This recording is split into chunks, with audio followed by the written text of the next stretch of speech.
In Paris, Vincent and Sophie, a married couple, run a struggling butcher shop. Customers are scarce, and those who do wander in often leave, creeped out by Vincent's obsessive meat-massaging habits. Their business is on the brink of collapse when a group of vegan activists storms in, vandalizing the shop with graffiti and smashing things to pieces. Enraged, Vincent chases them down, tackling one to the ground.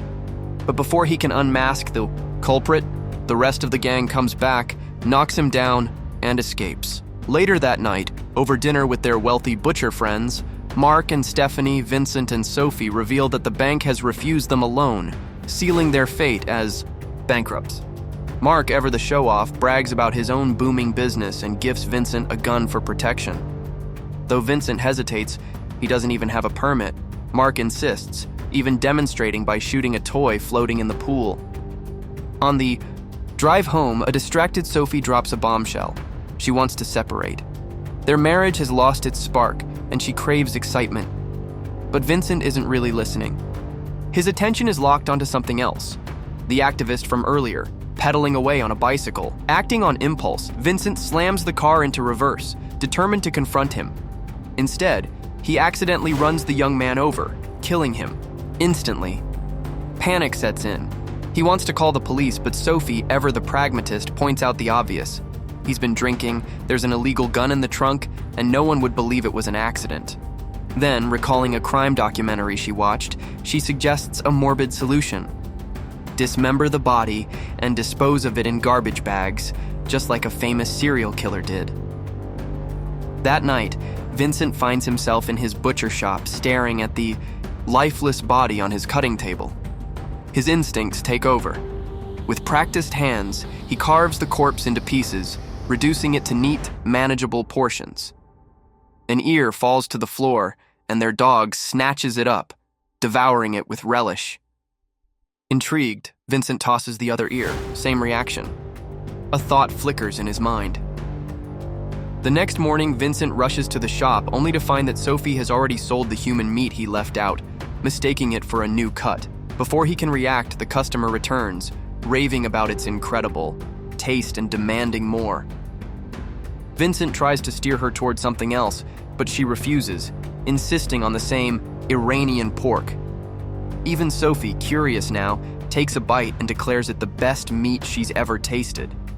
A plan begins to form. At first, Vincent is horrified, but as more customers flood in, desperate for their special product, the couple faces a twisted dilemma. The demand is overwhelming. The money is rolling in. And then Sophie makes a chilling suggestion. They should kill again. Not just for disposal, but for business. Their first attempt is messy. They target a burly cook from a vegan restaurant, but Vincent panics and flees when the man fights back. Sophie, frustrated, reminds him that precision is key. She's been studying crime documentaries, and she has strategies. Their next kill is smoother. Disguising themselves as activists, they infiltrate a vegan protest and befriend an unsuspecting target. This time, Vincent doesn't hesitate. The thrill of the hunt grips him. With each kill, the couple grows bolder. Techniques improve. Their relationship rekindles in a macabre dance of murder and business. Vincent, inspired by nature documentaries, begins mimicking predator behaviors, stalking prey like a leopard, choking victims like a python. They discuss mundane topics while butchering bodies, their bond strengthening with every slice. But cracks start to form. When their daughter Chloe brings home her new vegan boyfriend Lucas, tensions rise. He disapproves of their profession. And even worse, Chloe has gone vegan herself. The couple plays along, but their true nature can't stay hidden forever. As Lucas grows suspicious, Vincent decides they need to stop. Sophie, however, is addicted to the thrill, to the success, to the taste. The final unraveling begins when a rogue group of activists kidnaps Sophie, determined to serve her the same fate she's given so many others. Vincent, wounded but relentless, fights back, aided by their ever-loyal dog. The battle is bloody, and in the end, the activists meet the same gruesome fate as their predecessors. But fate has other plans.